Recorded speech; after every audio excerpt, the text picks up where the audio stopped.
بسم اللہ الرحمن الرحیم۔ گمنام ہیرو کے معزز ناظرین، السلام علیکم۔ آئیے چلتے ہیں کہانی کی طرف۔ اس کی آواز اپنی تمام تر نغمگی کے ساتھ سماعت کے راستے میری روح میں اتر رہی تھی۔ میں سرشاری کے عالم میں نیل گری کی مدھر آواز پر توجہ مرکوز کیے لیٹا تھا۔ اس نے سریلے لہجے میں کہا، وجدان، ایک مرتبہ پھر میں تمہارا شکریہ ادا کرنے آئی ہوں کہ تم نے اس خبیث خصلت گوتم بوش کو ختم کر کے مجھے ہمیشہ کے لیے محفوظ کر دیا ہے، کیونکہ ہزاروں سال تک مجھے کوئی ایسی ہستی دکھائی نہیں دیتی جس میں اس راہ کی دشواریاں اور سختیاں جھیلنے کا یارہ ہو۔ اب میں ہزاروں سال کے لیے امن و سکون سے رہ سکتی ہوں، لیکن وہ یک لخت اداس ہو گئی۔ اب وہ پہلے والی شگفتہ نیل گری نہیں رہی تھی۔ اس نے جملہ ادھورا چھوڑ کر جگر پاش نظر سے مجھے دیکھا۔ میں تڑپ کر بولا، لیکن کیا نیل گری؟ اس کے ہونٹوں پر زخمی مسکراہٹ نمودار ہوئی۔ میرے لیے یہ حیرت اور دکھ کی بات تھی۔ گوتم بوش کی موت کے بعد نیل گری بڑی شاداں و فرحان رہنے لگی تھی، اس لیے اس کی یہ دل گرفتگی میری سمجھ میں نہیں آ رہی تھی۔ میں ہڑبڑا کر ایک جھٹکے سے اٹھ بیٹھا۔ کیا ہوا وجدان؟ دنو نے اٹھتے ہوئے کہا۔ کچھ نہیں، میں نے دونوں ہاتھوں سے اپنا چہرہ ڈھانپ لیا۔ وہ تشویشناک لہجے میں بولی، تم ٹھیک نہیں لگ رہے، کیا بات ہے؟ وجدان، مجھے سچ سچ بتا دو۔ میں دنو کو نیل گری کے بارے میں کچھ نہیں بتا سکتا تھا، لہذا خاموش بیٹھا رہا۔ اس وقت سردی ہونے کے باوجود بھی میرا جسم پسینہ اگل رہا تھا۔ نیل گری کی باتوں میں اتنی تپش تھی کہ میرے بدن کا خون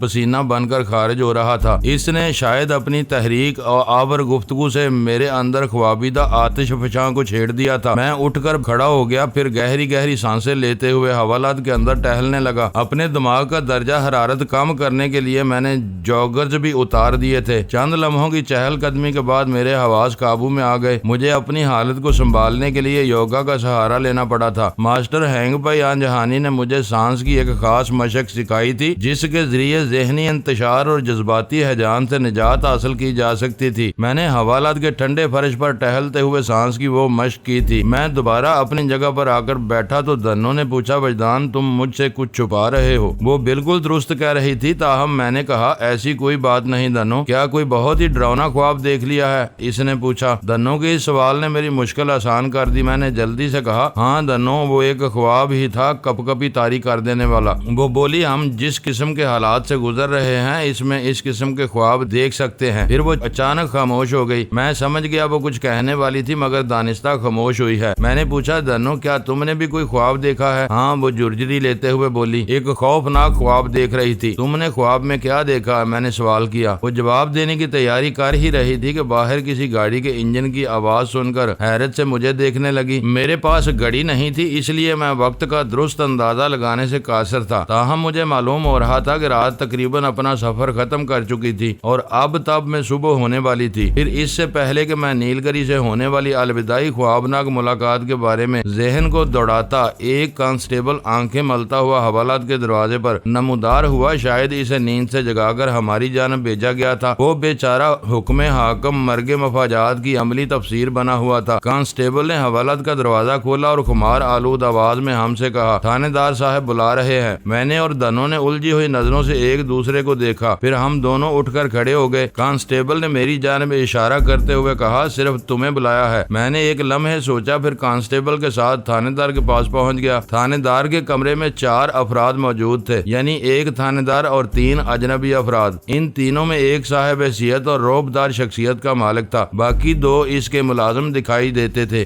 باروب شخص تھانے دار کے سامنے کرسی پر بیٹھا ہوا تھا، جبکہ اس کے ملازم صورت ساتھی اس کے دائیں بائیں باڈی گارڈ کی طرح کھڑے تھے۔ وہ تینوں اپنی حیثیت کے مطابق سندھ کے روایتی لباس میں ملبوس تھے۔ کانسٹیبل جب مجھے تھانے دار کے کمرے میں پہنچا کر چلا گیا تو تھانے دار نے دوستانہ انداز میں مجھ سے کہا، بیٹھ جاؤ وجدان۔ میں ایک کرسی کھینچ کر بیٹھ گیا۔ تھانے دار نے مجھے میرے حقیقی اور اصلی نام سے مخاطب کیا تھا۔ میں نے رینجرز کے کپتان صالح رحیم کو اپنی داستان سناتے ہوئے نام درست بتا دیے تھے۔ ہماری رپورٹ میں ہمارے اصلی نام درج ہو گئے تھے، چنانچہ تھانے دار بھی ہمیں وجدان اور دنو کے نام ہی سے جانتا تھا۔ تھانے دار نے صاحب حیثیت شخص کی جانب اشارہ کرتے ہوئے کہا، وجدان، یہ اس علاقے کے وڈیرا صاحب سائی ہیں، یہ میرے بہت اچھے دوست بھی ہیں، میں نے ان سے تمہاری بات کی ہے، تم فکر نہ کرو، تمہارا کام بہت اچھے طریقے سے ہو جائے گا۔ تھانے دار کی باتوں کو میں سمجھ نہیں سکا، میں نے الجھے ہوئے لہجے میں کہا سائیں میں کچھ سمجھ نہیں پا رہا۔ پھر میں نے وڈیرا سائیں کی جانب سوالیہ نظر سے دیکھا۔ تھانے دار نے کہا یہ رئیس خان صاحب ہیں، میرے دوست اور اس علاقے کے وڈیرا سائیں، میں نے ان سے تمہاری مشکل کے بارے میں ذکر کیا تھا، یہ تمہیں یہاں سے نکال کر کراچی تک پہنچا سکتے ہیں، کراچی تک ہم خود بھی چلے جائیں گے۔ میں نے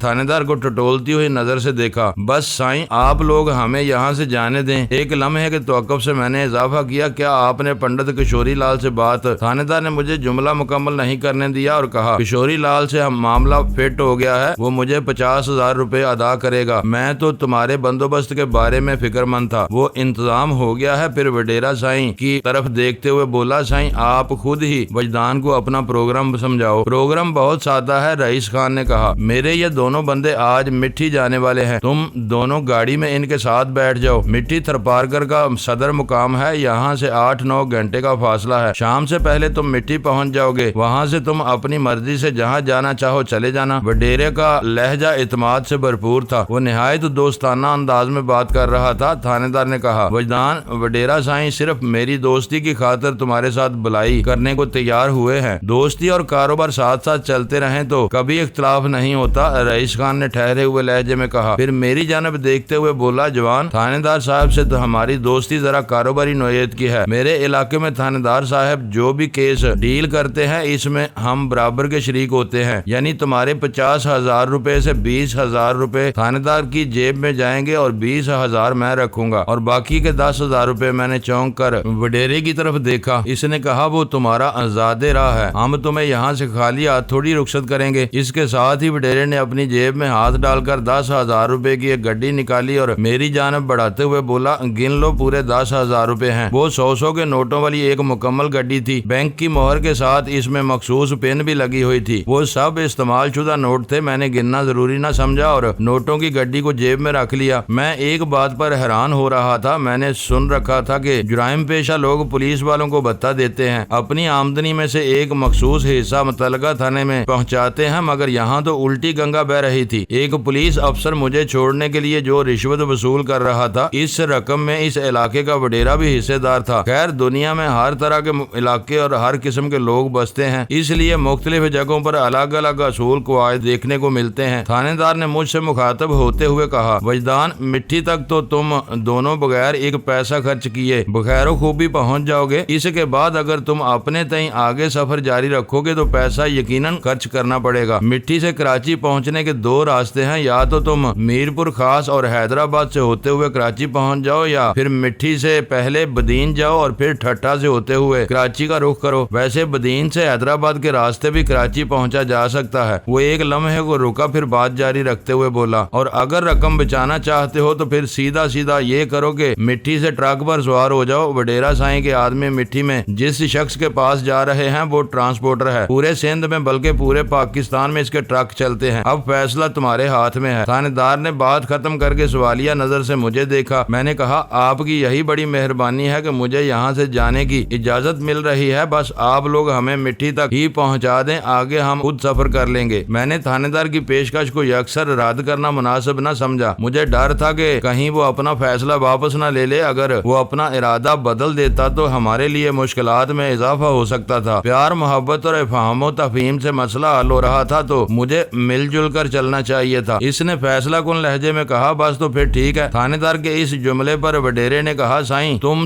دونوں نے تو سب ٹھیک کر لیا مگر میری تسلی تو ابھی تک کروائی نہیں گئی۔ کیسی تسلی؟ میں نے چونک کر وڈیرے کو دیکھا۔ وڈیرے کی بجائے تھانے دار نے کہا وجدان بظاہر بات تو بہت احمقانہ اور جاہلانہ سی ہے، لیکن تم یقین جانو پچھلے کچھ عرصے سے تھار کے علاقے میں اس خبیث نے بہت تباہ کاری مچائی ہوئی ہے۔ وہ بیس بدل بدل کر وارداتیں کرتا ہے مگر کوئی ابھی تک اس کو گرفتار نہیں کر سکا۔ اس کے ساتھ ایک حسین اور نوجوان لڑکی بھی ہوتی ہے، وہ صرف انسانوں کی جان لیتا ہے، ان کو پہلے بے ہوش کرتا ہے، پھر ان کی گردن پر دانت گاڑ کر جسم کا سارا خون چوس جاتا ہے۔ بس یوں سمجھ لو کہ وہ ایک صحرائی عفریت ہے۔ تم میری باتوں کو مذاق تو نہیں سمجھ رہے؟ میں نے تھانے دار کی تقریر کا یہ مفہوم نکالا تھا کہ کوئی خون اشام قاتل ان کے علاقے میں آ گیا تھا جو پے در پہ کئی انسانوں کی جان لے چکا تھا اور پورے صحرا میں خوف اور سراسیمگی کی ایک لہر دوڑ رہی تھی۔ چونکہ میرے ساتھ حسین و جمیل دنو بھی تھی، اس لیے وہ خاصے محتاط ہو گئے تھے، لیکن یہ بات میری سمجھ میں نہیں آ رہی تھی کہ یہ سب کچھ مجھے بتانے کی آخر کیا ضرورت تھی۔ بالآخر یہی سوال میری زبان پر آ گیا، سائیں آپ کی بات کچھ میرے پلے تو پڑ رہی ہے، لیکن آپ یہ ذکر مجھ سے کیوں کر رہے ہیں؟ رئیس خان صاحب کس قسم کی تسلی کرنا چاہتے ہیں؟ تھانے دار تعامل کرتے ہوئے بولا، میں نے جس عفریت کا ذکر کیا ہے نا، دراصل اسی سلسلے میں رئیس خان تسلی کرنا چاہتا ہے، مگر اس عفریت کا مجھ سے کیا تعلق؟ تم ہمارے لیے اجنبی ہو۔ رئیس خان براہ راست مجھ سے مخاطب ہوتے ہوئے بولا، ہم صرف اس بات کی تسلی کرنا چاہتے ہیں کہ کہیں وہ عفریت تم نہ ہو۔ تھانے دار سائیں نے بتایا ہے نا، وہ شیطان روپ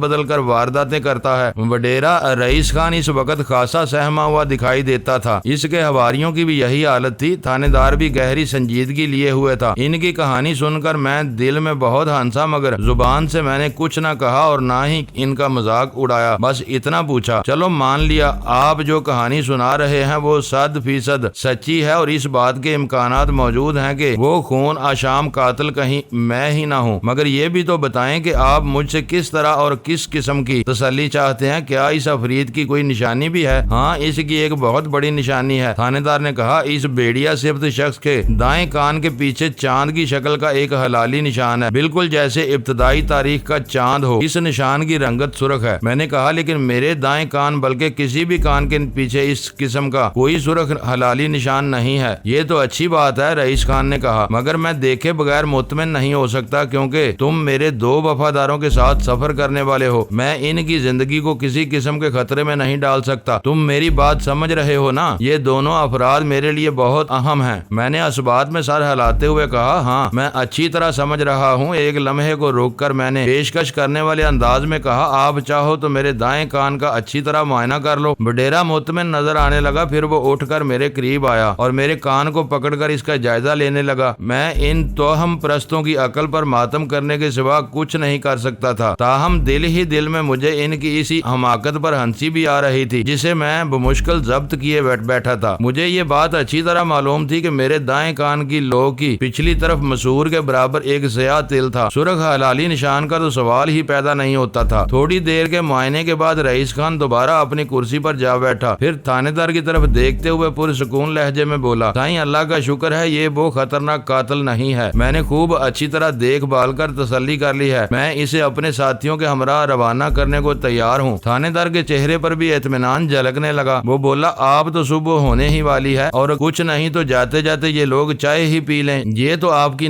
بہت بڑی نیکی ہوگی سائیں۔ رئیس خان نے کہا، میرے بندوں نے بھی ابھی ناشتہ نہیں کیا، ذرا ان کے لیے بھی چائے وغیرہ کا بندوبست کر دو۔ تھانے دار نے اپنے ماتحتوں کو مختلف قسم کے احکام دینے لگا۔ اگلے 20-25 منٹ میں ہم ہلکا پھلکا ناشتہ کر کے روانہ ہونے کے لیے تیار ہو چکے تھے۔ دنوں کو جب میں نے اپنی معجزاتی رہائی کے بارے میں بتایا تھا تو وہ بہت خوش ہوئی تھی۔ جب ہم تھانے سے نکلے تو سپیدہ شہر نمودار ہو چکا تھا۔ باہر 2 گاڑیاں آگے پیچھے کھڑی تھیں۔ اگلی گاڑی پجیرو تھی جبکہ اس کے پیچھے بڑے سائز کی ایمبولینس ٹائپ کی ایک گاڑی تھی۔ وڈیرا رئیس خان پجیرو کی جانب بڑھتے ہوئے اپنے ایک ساتھی سے بولا، میر بخش، دونوں مہمانوں کو بڑی گاڑی میں بٹھاؤ۔ میر بخش نامی شخص ہمیں پیچھے کھڑی ایمبولینس ٹائپ گاڑی کی طرف لے جانے لگا تو میں نے پوچھا، کیا وڈیرا سائیں بھی ہمارے ساتھ جائیں گے؟ نہیں، وہ یہاں سے سیدھا اپنے گھر جائیں گے، میر بخش نے جواب دیا۔ مٹھی تک ہم آپ لوگوں کو پہنچائیں گے۔ میر بخش کا ساتھی گاڑی کی ڈرائیونگ سیٹ سنبھال کر اسے سٹارٹ کر چکا تھا۔ اس دوران میں رئیس خان کی پجیرو حرکت میں آ گئی تھی۔ میں اور دنوں پچھلی گاڑی میں سوار ہو گئے۔ گاڑی کے پچھلے حصے میں سوار ہونے کا راستہ بھی عقبی سمت میں تھا۔ ہم گاڑی کے اندر بیٹھ چکے تو میر بخش نے زوردار آواز سے دروازہ بند کر دیا اور خود جا کر گاڑی کے اگلے حصے میں پیسنجر سیٹ پر بیٹھ گیا۔ گاڑی ایک جھٹکے سے آگے بڑھی اور مٹھی کی جانب ہمارا سفر شروع ہو گیا۔ سامان کے نام پر ہمارے پاس وہی سفری بیگ تھا جس میں کپڑوں کے علاوہ ہمارے روزمرہ استعمال کی چند چیزیں تھیں۔ تھانے دار نے یہ بے ضرر سا بیگ ہمیں اپنے ساتھ لے جانے کی اجازت دے دی تھی۔ وہ اگر بیگ نہ بھی دیتا تو ہم خوش تھے۔ ہم آزادی سے بڑی نعمت دنیا میں اور کوئی ہو نہیں سکتی۔ ہمیں یہ آزادی مبلغ 50,000 روپے کے عوض حاصل ہو گئی تھی۔ ایک بات میری سمجھ میں نہیں آ رہی تھی اور وہ یہ کہ جو رقم مجھے دی گئی تھی وہ رئیس خان نے اپنے پاس سے دی تھی۔ اس سے تو یہی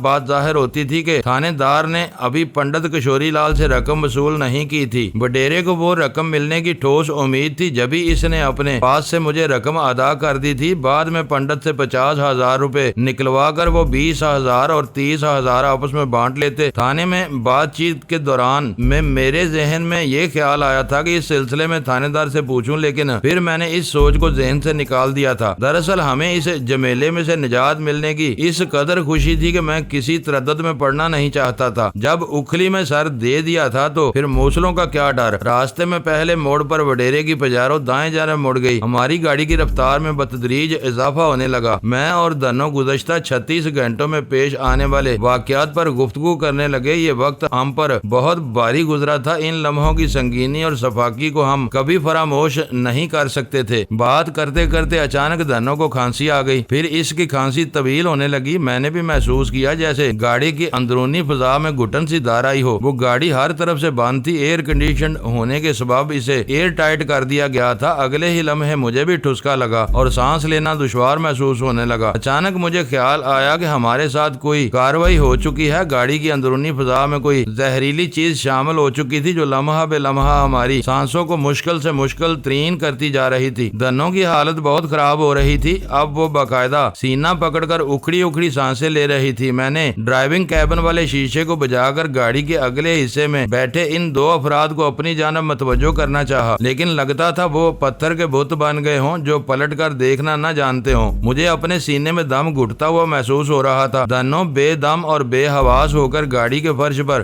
ڈہ گئی۔ میرے اندر مہم جوئی کی جتنی قوت باقی بچی تھی اس کو بروئے کار لاتے ہوئے میں نے گاڑی کے عقبی دروازے پر نصب ہینڈل پر تباہ آزمائی شروع کر دی، لیکن تھوڑی سی کوشش کے بعد ہی مجھے پر یہ روح فرسا انکشاف ہوا کہ وہ دروازہ لاک ہو چکا تھا۔ دراصل اس دروازے میں کوئی خود کار لاک لگا ہوا تھا۔ جب اس دروازے کو زور سے بند کیا گیا تھا تو وہ آٹومیٹک لاک بند ہو گیا تھا۔ میں نے اپنے جسم و جان کی پوری قوت صرف کر کے دروازے کے ہینڈل کو جھنجھوڑ ڈالا، مگر مجھے اپنے مقصد میں کامیابی نہیں ہوئی۔ اب میرے اعصاب اور حواس بھی جواب دینے لگے تھے۔ گاڑی کی اندرونی فضا میں نفوذ شدہ اس زہریلی گیس نے میرے ذہن کو بری طرح متاثر کیا تھا۔ مجھے یوں لگ رہا تھا جیسے ہاتھ پاؤں سے جان نکل گئی ہو۔ وہ موت کی پیامبر سیاہ گاڑی اپنی منزل کی جانب رواں دواں تھی اور میں زندگی سے دور ہوتا جا رہا تھا۔ میرا سفر روشنی سے تاریکی کی طرف تھا۔ ان نازک لمحات میں میرے ذہن میں جو خیال آیا وہ یہ تھا کہ اگر مجھے کچھ ہو گیا تو اس معصوم صورت کانچ کی گڑیا دنوں پر کیا بیتے گی۔ پھر میرا ذہن گہری تاریکی میں ڈوبتا چلا گیا۔ تاریکی موت ہی کا ایک روپ ہے۔ موت جتنی بے رحمی سے زندگی کو چاٹ جاتی ہے اتنی ہی بے دردی سے تاریکی روشنی کو کھا جاتی ہے۔ اندھیرا اجالے کا یہ کھیل در حقیقت زندگی اور موت کا کھیل ہے، جس میں جیت ہمیشہ اس کی ہوتی ہے جو دوسرے پر بھاری پڑے اس پر سبقت لے جائے۔ ہم جس مہلک صورتحال سے دوچار ہوئے تھے وہ ہمارے لیے غیر متوقع اور ناگہانی تھی۔ دنوں میری آنکھوں کے سامنے بے دم ہو کر سیاہ گاڑی کے فرش پر ڈہ گئی تھی۔ جب کہ میں نے زندگی کی بازی جیتنے کے لیے آخری حد تک ہاتھ پاؤں مارے تھے، لیکن میری پیش نہ چلی اور حالات کے جبر نے مجھے ہوش و آواز سے بیگانہ کر دیا تھا۔ میں نہیں جانتا یہ بیگانگی کب تک مجھ پر تاری رہی تھی اور اس دوران میں ہمارے ساتھ کیا حالات پیش آئے تھے۔ تاہم ہوش میں آنے کے بعد رفتہ رفتہ میرے ذہن نے کام کرنا شروع کر دیا تھا۔ حواس پر چھائی ہوئی دھند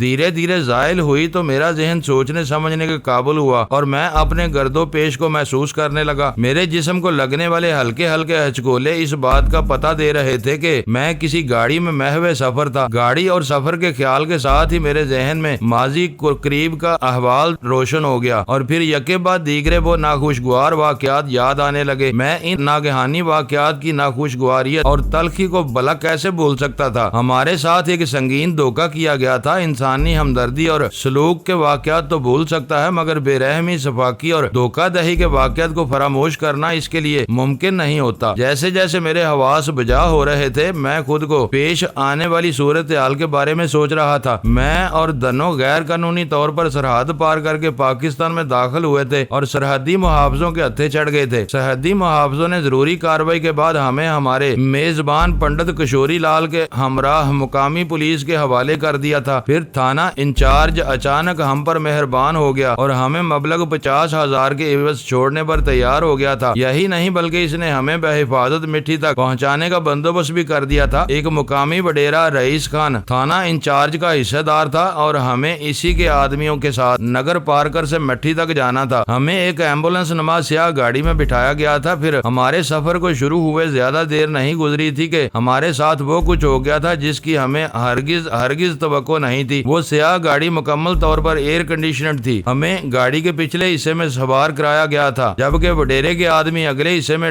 یعنی ڈرائیونگ کیبن میں تھے۔ دونوں حصوں کے درمیان مضبوط شیشے کی دیوار کا انتظام خصوصی طور پر کیا گیا تھا، ورنہ عام طور پر ایمبولینس میں ایسا کچھ نہیں ہوتا۔ جب ہمیں اس سیاہ گاڑی میں بٹھایا جا رہا تھا تو میرے خواب و خیال میں بھی کہیں یہ بات نہیں تھی کہ ہمیں اس چوہے دان میں قید کیا جا رہا ہے۔ عقبی دروازے کے مکفل ہونے کا انکشاف تو اس وقت ہوا تھا جب مجھے زندگی بچانے کی جدوجہد کرنا پڑی تھی۔ مجھے اچھی طرح یاد تھا کہ سفر کے دوران میں پہلے دنوں کو ٹھسکا لگا تھا، پھر وہ کھانسنے لگی تھی، پھر گاڑی کی اندرونی فضا میں مجھے بھی گھٹن محسوس ہونے لگی تھی۔ اگلے ہی لمحے مجھے محسوس ہوا کہ اس ایئر کنڈیشن فضا میں کہیں سے کوئی زہریلی چیز داخل کی گئی تھی جو ہمارے سانسوں کو گھٹا کر مشکل سے مشکل تر بنا رہی تھی۔ ڈرائیونگ کیبن میں موجود وہ دونوں افراد اس زہریلی شے کے مہلک اثرات سے محفوظ تھے اور ہماری کسی پکار، کسی فریاد پر کان دھرنے کے موڈ میں نہیں تھے۔ دراصل یہ انہی کی کارستانی تھی۔ میں جس فضا کو زہر آلود سمجھا تھا وہ در حقیقت ہوش و آواز سے بیگانہ کر دینے والی فضا تھی، بے ہوشی طاری کرنے والی فضا۔ وہ دونوں بدماش ہمیں بے ہوش کرنا چاہتے تھے اور اپنی اس مذموم کوشش میں وہ کامیاب بھی ہو گئے تھے۔ اس خوفناک خیال نے مجھے آنکھیں کھولنے پر مجبور کر دیا۔ کھلی آنکھوں سے میں نے جو پہلا منظر دیکھا وہ دنوں کے سراپا پر مشتمل تھا۔ وہ ہنوز گاڑی کے فرش پر پڑی ہوئی تھی اور اس کی حالت دیکھ کر محسوس ہوتا تھا جیسے اس پر قسم پرسی اتر آئی ہو۔ دنوں کی کیفیت نے میرے دل میں درد کی ایک لہر جگا دی۔ مجھے یاد آیا جب میں گاڑی کا عقبی دروازہ کھولنے میں ناکام رہا تھا اور ذہن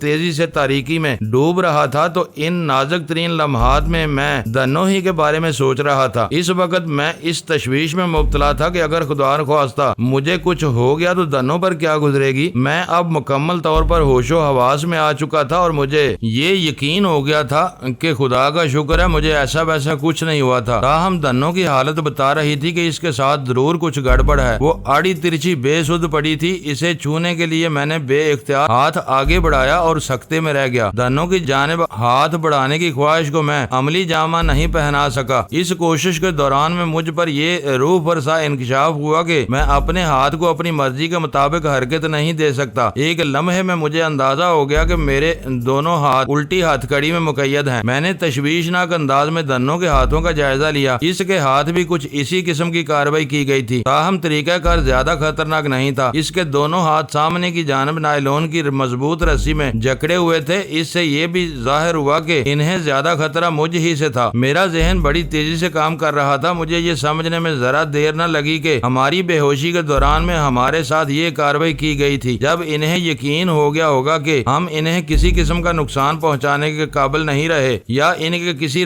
عمل کا رد عمل ظاہر نہیں کریں گے، تو انہوں نے گاڑی روک کر مجھے الٹی ہتھکڑی لگائی ہوگی اور دنوں کے ہاتھ نائلون کی ڈوری میں جکڑ دیے ہوں گے۔ بعد ازاں گاڑی کا عقبی دروازہ دوبارہ مکفل کر کے گاڑی آگے بڑھا دی ہوگی۔ یہ بات تو طے تھی کہ ہمیں اغوا کیا جا رہا تھا۔ اس طے شدہ بات کے ساتھ ہی ذہن میں جو پہلا سوال ابھارتا تھا وہ یہ تھا کہ اس لکو تک صحرا میں ہمارا ایسا کون سا دشمن تھا جس نے ہمیں اغوا کروایا تھا اور کیوں؟ میرا خیال بار بار رئیس خان کی جانب پرواز کر رہا تھا۔ تھانے سے ہمیں اسی شخص نے نجات دلائی تھی اور اسی کے آدمیوں کے ساتھ ہم سفر پر روانہ ہوئے تھے، لیکن یہ بات میری سمجھ میں نہیں آ رہی تھی کہ رئیس خان ہمیں کیوں اغوا کروا رہا تھا۔ وہ تو ہمارے سفر کے آغاز پر ہی ہم سے جدا ہو گیا تھا۔ رئیس کے ایک آدمی میر بخش نے بتایا تھا کہ وڈیرا اپنی رہائش گاہ کی طرف چلا گیا تھا اور ہمیں ان دونوں کے ساتھ تھرپار کر کے صدر مقام مٹھی تک جانا تھا۔ میں اسی سوچ بچار میں مصروف تھا کہ ایک خیال بجلی کے کوندے کے مانند ذہن میں چمکا، کہیں ہمارے اغوا میں ان دو افراد ہی کا ہاتھ تو نہیں؟ ممکن ہے یہ دونوں اپنے طور پر یہ کارروائی کر رہے ہوں جس سے ان کا کوئی خاص ذاتی مقصد وابستہ ہو۔ پھر مجھے وہ واقعات یاد آنے لگے جب تھانے میں رئیس خان نے اپنا خوف دور کرنے کے لیے میرا چیک اپ کیا تھا۔ وہ میرے دائیں کان کے عقب میں کوئی سرخ حلالی نشان تلاش کرتا رہا تھا۔ اس نے بتایا کہ خون آشام انسان جو ایک افرید اس صحرا میں وارد ہو چکا ہے جس کے ساتھ ایک خوب روح اور دلکش حسینہ بھی ہے۔ وڈیرا میرے کان کے عقب میں جھانک کر تسلی کرنا چاہتا تھا کیونکہ دنوں کے بارے میں میرے ساتھ ایک حسین و جمیل لڑکی موجود تھی۔ وڈیرا میرے کان کے تنقیدی معائنے کے بعد مطمئن ہو گیا تھا۔ ان لوگوں کی ذہنی پسماندگی اور توہم پرستی کے بارے میں سوچ کر مجھے ایک مرتبہ پھر ہنسی آ گئی۔ میں نے بے اختیار ڈرائیونگ کیبن کی طرف دیکھا، اچٹتی سی نگاہ ڈالی۔ وہ دونوں مردود سامنے دھیان رکھے ہوئے اسکرین کے پار دیکھ رہے تھے۔ میرے اندر بڑی سرعت سے یہ خیال پیدا ہوا کہ مجھے ان دونوں سے بے حد محتاط رہنے کی ضرورت ہے۔ ممکن ہے وہ گاہے بیک ویو مرر کا ہمارا جائزہ لے رہے ہوں۔ میں نے ایک مرتبہ پھر گاڑی کے فرش پر بے اس دنوں کی طرف دیکھا، اس کے جسم میں حرکت نام کی کوئی چیز نہیں تھی۔ میری تشویش دو چند ہو گئی۔ میرے ذہن میں مختلف قسم کے خدشات سر اٹھانے لگے کہ خدا نخواستہ کہیں دنوں میں اس سے آگے نہ سوچ سکا، میں اس سے آگے سوچ ہی نہیں سکتا تھا۔ اپنی موجودگی میں دنوں کے ساتھ کوئی اونچ نیچ کا میں تصور بھی نہیں کر سکتا تھا۔ میرے ہوتے ہوئے اگر اسے کوئی مہلک گزند پہنچ جاتی تو میں خود کو کبھی معاف نہیں کر سکتا تھا۔ مجھے کچھ کرنا تھا، بہت کچھ کرنا تھا، دنوں کے لیے، اپنے لیے، ہم دونوں کی بحفاظت، آزادی کے لیے۔ دنوں کی حالت بہت نازک تھی۔ اس کے سینے کے زیرو بم سے اندازہ لگایا جا سکتا تھا کہ وہ سانس لے بھی رہی ہے یا نہیں۔ طویل اور گہری بے ہوشی اس کے ذہن کے نازک اور حساس سیلز کو کوئی ناقابل تلافی نقصان بھی پہنچا سکتی تھی۔ میں نے کن آنکھوں سے ڈرائیونگ کیبن کی طرف دیکھا۔ وہ دونوں بدستور ونڈو اسکرین کے پار دیکھ رہے تھے، تاہم میں احتیاط کا دامن ہاتھ سے نہیں چھوڑ سکتا تھا۔ میں نے آنکھیں بند کر لی۔ میں بھی دنوں کی طرح گاڑی کے فرش پر پڑا تھا۔ میں نے اپنے بدن کو لگنے والے ہچکولوں کی آڑ میں دھیرے دھیرے دنوں کی جانب سرکنا شروع کر دیا، اور چند لمحات کے بعد میرا جسم دنوں کے بدن کے ساتھ جا لگا۔ میں نے دنوں کے لمس پر اپنی بھرپور توجہ مرکوز کر دی، اور تھوڑی ہی دیر بعد میں اس خوشگوار نتیجے پر پہنچا کہ دنوں میں زندگی کی حرارت موجود تھی۔ اس کی سانس بہت تھم تھم کر چل رہی تھی۔ وہ اس وقت گہری بے ہوشی کی حالت میں تھی۔ اس خیال نے مجھے قلبی تقویت پہنچائی کہ دنوں زندہ تھی، تاہم میری تشویش ابھی پوری طرح رفع نہیں ہوئی تھی۔ دنوں کو بے خبری کی اس حالت میں زیادہ دیر نہیں رہنا چاہیے تھا۔ میرا ذہن تیز رفتاری سے سوچ رہا تھا۔ ہمیں جو صورتحال درپیش تھی، اس سے نکلنے کے لیے کوئی عملی قدم اٹھانا ضروری تھا، اور اس عملی قدم کے لیے میرے ہاتھوں کا آزاد ہونا لازمی تھا۔ میں اپنے ہاتھوں سے پیوست ہتھکڑی سے چھٹکارا پانے کے بارے میں سوچنے لگا۔ میں نے اپنے دل پہ یہ پختہ ارادہ باندھ لیا تھا کہ اپنی باطنی اور روحانی صلاحیتوں کا استعمال صرف اس وقت کروں گا جب جان پر بان آئے گی، اور وہ بھی مثبت انداز میں، ورنہ مادی مسائل سے نمٹنے کے لیے میں حتی الوسع مادی کوشش ہی کروں گا۔ سب سے پہلے میں اپنی جسمانی اور ذہنی صلاحیتوں کو آزماؤں گا۔ جب معاملہ ان صلاحیتوں کے بس کا نہ رہا اور ضروری بھی ہوا تو ٹھیک ہے، پھر میں اپنے اندر موجود پراسرار قوت چیز سے ضرور کام لوں گا۔ میرے دونوں ہاتھ الٹی ہتھکڑی میں جکڑے ہوئے تھے۔ میں اپنی جسمانی صلاحیتوں کو بروئے کار لاتے ہوئے اس الٹی ہتھکڑی کو سیدھی ہتھکڑی میں بدل سکتا تھا۔ شاولن ٹیمپل میں نے کنگ فو کے ساتھ ساتھ یوگا اور جمناسٹک کی تربیت بھی لی تھی۔ جمناسٹک میں جسمانی لچک کی بڑی اہمیت حاصل ہے، خاص طور پر سمر سالٹ وغیرہ میں تو پورے جسم کو فضا میں ایک گولے کی شکل دینا ہوتی ہے۔ اسی طرح مارشل آرٹس میں بھی جب رولنگ کی باری کی جاتی ہے تو جسم ایک بال کی صورت میں اختیار کر جاتا ہے۔ میں نے اپنی ہتھکڑی کو سیدھی ہتھکڑی میں لانے کے لیے رولنگ ٹیکنیک پر عمل کرنے کا فیصلہ کیا۔ میرا یہ فیصلہ قدرے رسکی تھا، رسکی ٹیکنیک کے حوالے سے نہیں، بلکہ اس میں خطرہ اس بات کا تھا کہ ڈرائیونگ کیبن میں موجود ہمارے اغوا کنندگان کہیں میرے جسم کی حرکات و سکنات کو دیکھ نہ لیں۔ اس واضح خطرے کے باوجود بھی میں نے اپنے فیصلے پر عمل کا ارادہ کر لیا، کیونکہ کہیں نہ کہیں تھوڑا بہت رسک تو لینا ہی تھا۔ رسک لیے بغیر بات نہیں بن سکتی تھی۔ میں اپنی خاطر تو کسی مناسب موقع کا انتظار کر سکتا تھا، مگر دنوں کی تشویشناک حالت کو دیکھتے ہوئے میں ہاتھ پر ہاتھ رکھے بیٹھا نہیں رہ سکتا تھا۔ میں اس وقت ایمبولینس نما سیاہ گاڑی کے فرش پر دنوں کے قریب ہی پڑا ہوا تھا۔ میں نے ذہن میں اس کارروائی کو دہرایا جس میں مجھے رولنگ ٹیکنیک استعمال کرتے ہوئے اپنی ہتھکڑی زدہ ہاتھ کو سامنے کی طرف لانا تھا۔ سب سے پہلے مجھے سمر سالٹ کے انداز میں اپنے پورے وجود کا ایک گولا سا بنانا تھا۔ گھٹنوں کو پیٹ کے اندر دنسانا تھا، ایڑیوں کو کولوں سے پیوست کرنا تھا، اور گردن کو جھکا کر سینے میں دبانا تھا۔ اس کے بعد اپنی کمر کی بھرپور لچک کا استعمال کرتے ہوئے ہتھکڑی زدہ ہاتھوں کو کولوں کے نیچے سے گزارتے ہوئے سامنے کی طرف لانا تھا، گویا کندھوں کو محصور مان کر جسم کے گولے کو بازوؤں کے درمیان سے گزارنا تھا، اس طرح کہ ہتھکڑی والا ہاتھ میری پشت کے بجائے پیٹ پر سامنے کی طرف آ جائے۔ اس پوزیشن میں ہتھکڑی سمیت بھی بہت کچھ کر سکتا تھا۔ میں نے ایک محتاط نگاہ ڈرائیونگ کیبن میں بیٹھے ہوئے ان دو افراد پر ڈالی، پھر مطمئن ہو کر ایکشن کے لیے تیار ہو گیا۔ فرش پر لیٹے لیٹے میں نے دونوں ہاتھوں کی انگلیاں ایک دوسرے میں پھنسائیں، اور اس سے پہلے کہ میں اس سلسلے میں ایک قدم بھی آگے بڑھاتا ایک زوردار دھماکہ ہوا۔ وہ سماعت شکن دھماکہ گاڑی کا ٹائر پھٹنے سے ہوا تھا۔ گاڑی ایک زوردار جھٹکے سے فضا میں اچھلی، پھر چھوٹے چھوٹے جھٹکے کھانے لگی۔ اس کے ساتھ ہی بریک کی تیز چرچراہٹ بلند ہوئی۔ ٹائر پھٹنے سے گاڑی کنٹرول سے باہر ہو گئی تھی، اس لیے ڈرائیور کو بحالت مجبوری بریک لگانا پڑے تھے۔ شاید ایسے ہی موقع کے لیے کہا جاتا ہے ہمت مردہ مد خدا۔ میں نے ایک مثبت اقدام کے لیے ہمت سے کام لینے کا آغاز کیا ہی تاکہ قدرت نے مجھے اس کام کو احسن و خوبی انجام دینے کے لیے ایک سنہری موقع فراہم کر دیا۔ گاڑی کچی سڑک سے اتر کر صحرائی جھاڑیوں میں پھنس گئی تھی۔ میں اس دوران میں ہتھ کڑی والا مار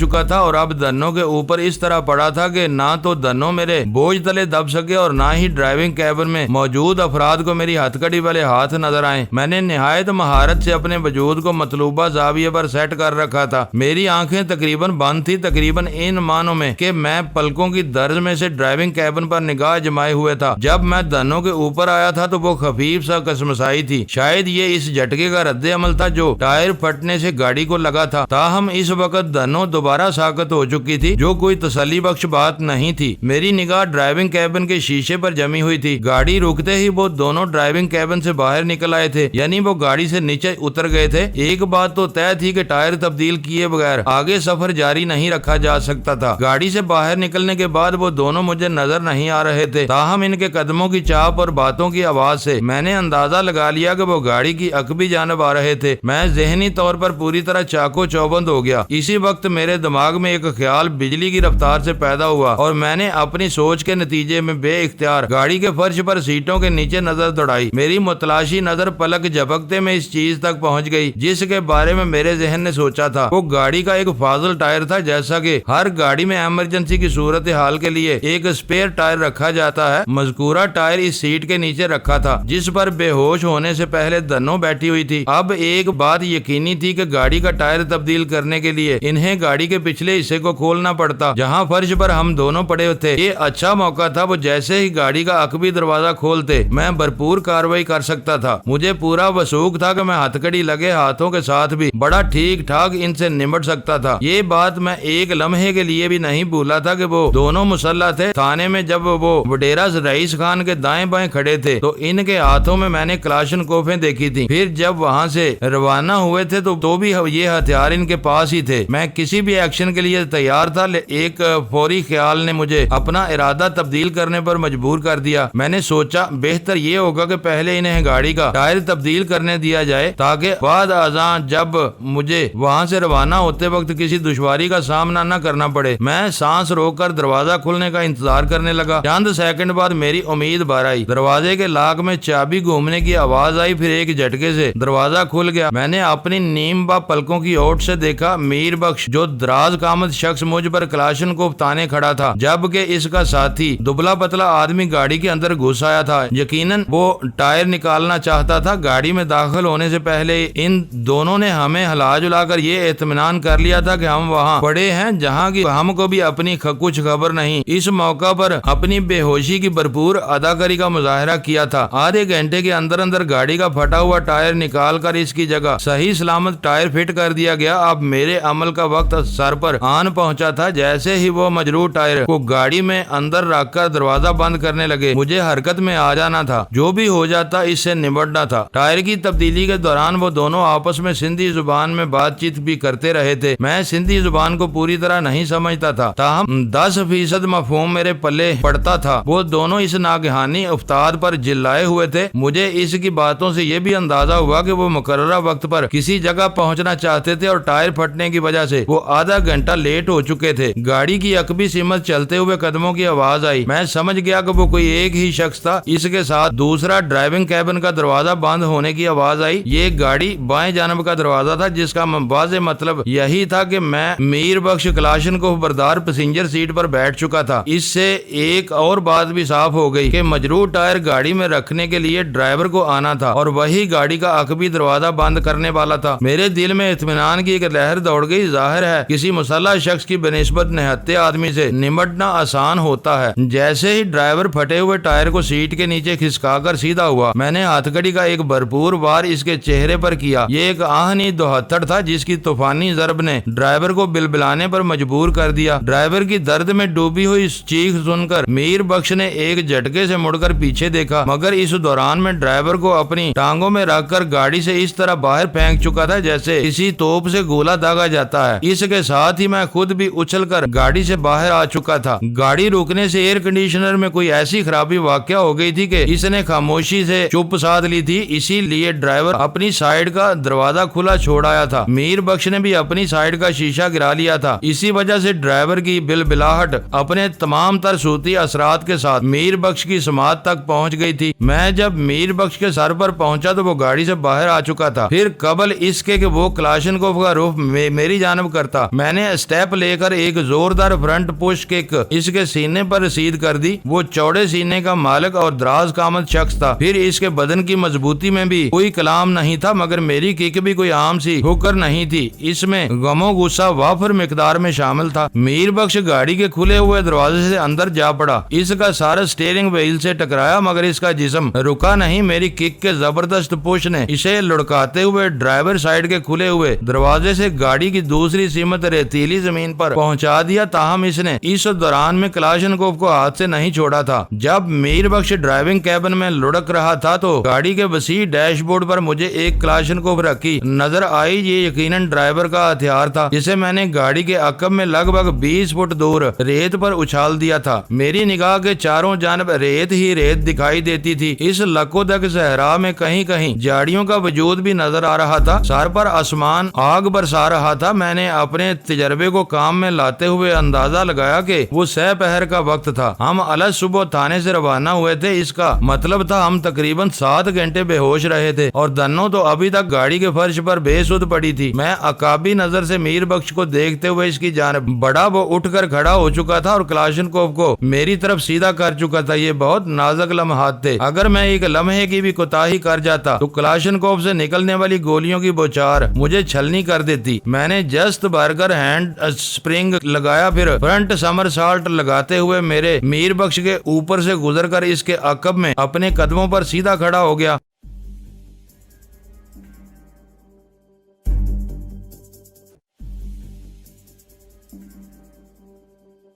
معزز ناظرین، لائک کریں، شیئر کریں اور کمنٹس باکس میں پاک آرمی زندہ باد، پاکستان پائندہ باد کا نعرہ ضرور درج کر کے اپنے ملک پر فخر کریں اور پاکستان کی بنیادیں مضبوط کرنے میں اپنا کردار ادا کریں۔ ویڈیو دیکھنے کا شکریہ۔ معزز ناظرین، اپنا خیال رکھیے گا اور ہمارے چینل کا بھی۔ ISI پاک آرمی زندہ باد، پاکستان پائندہ باد۔